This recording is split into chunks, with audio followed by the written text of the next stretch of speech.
Fani Willis is Donald Trump's potential Willie Horton. Now, wait a minute. Hold it. Wait. It's not what you think. People are going to say, oh, no, racist. Because Willie Horton, as you know, was this mean-looking rapist, a furloughed, the one who was taken out of the realm of whatever. Anyway, he was the guy. Remember, 1988, against Michael Dukakis. Michael Dukakis was the governor of Massachusetts, and he had this furlough program. Willie Horton went out, and while on furlough, went to Maryland and raped this woman and attacked this man, and it was horrible. And people said immediately, wait a minute, this is about race.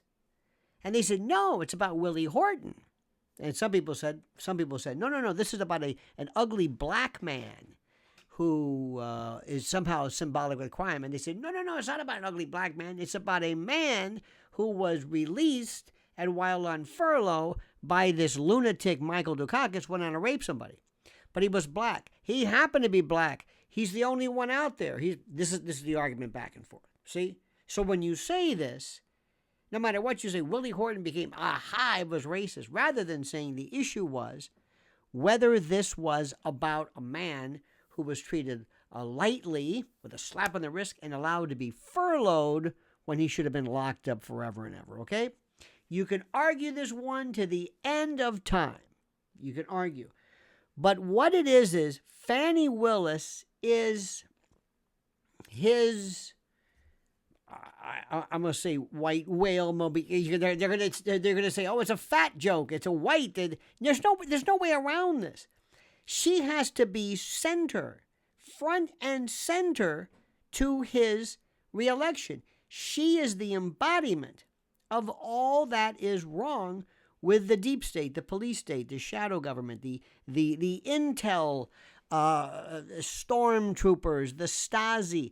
This is what we're talking about. You can argue all you want. She is so vile and disgusting and loathsome. Now, what she's claiming now is that she's contesting the accuracy of the information as to data taken. Okay, fine, whatever, that's okay. Whatever you'd like, it doesn't matter. If that works for you, terrific. Either way, what it means is simply this, and this is incredible. Nobody ever imagined, there being this exemplar of this vile and absolutely boundless, just for lack of a better word, this corruption, this lying, mendacious, perjurious corruption that we are seeing at levels we never thought even possible. And when caught red-handed, is that a Native American reference? Red-handed? Oh, handed. What about those people without hands? What about the handy capable? Okay.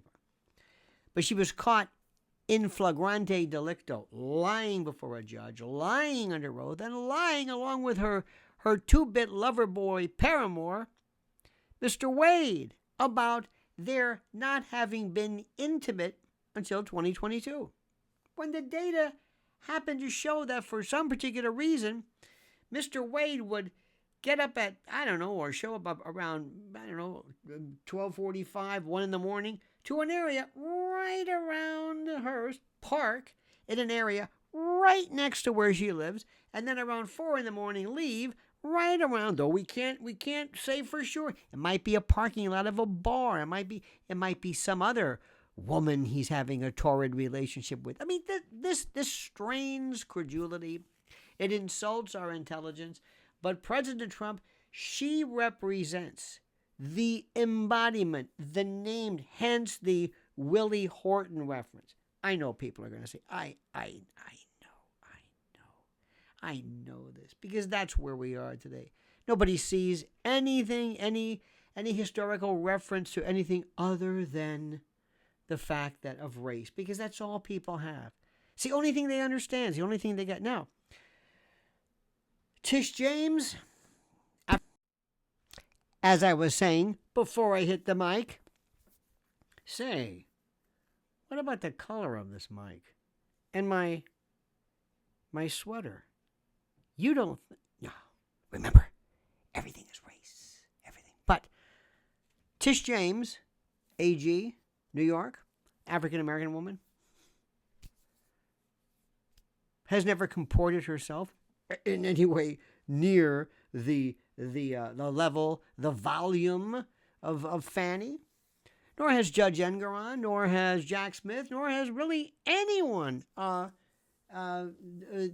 Robbie Kaplan, the woman who represented E. Jean Carroll. I mean, no, she transcends. Remember what I'm trying to tell you. Fani Willis is one of a kind. There is nobody.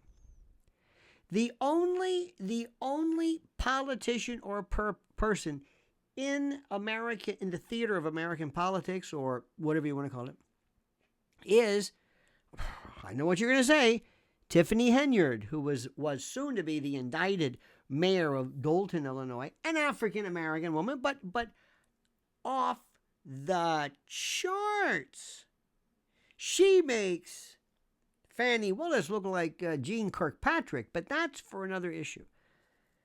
You see, today, my friends, when you don't know what to say, when you don't know what to do, when you don't know how to argue the point, you point to anything but the truth.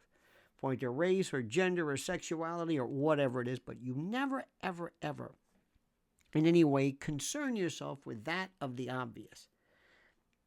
We're looking at very soon, March 1st, I believe, the actual beginning of the summation hearings. And let me tell you something.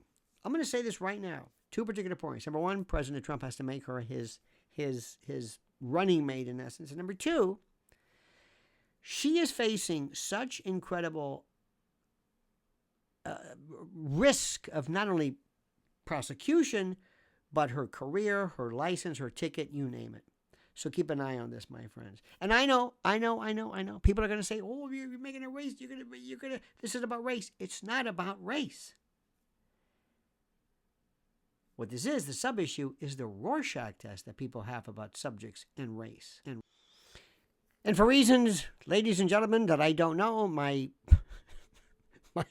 microphone keeps collapsing. Maybe it's the subject. Maybe it's the deep state. Maybe it's some shadow government operative. Maybe somehow, or maybe it's just screwing up. In any event, dear friends, thank you so much for watching. What do you think about this? What do you think? How should President Trump play her in terms of the politics, the strategy versus a stratagem? Please like what we're doing, subscribe to our channel, and whatever you do, my friends, comment as you see fit.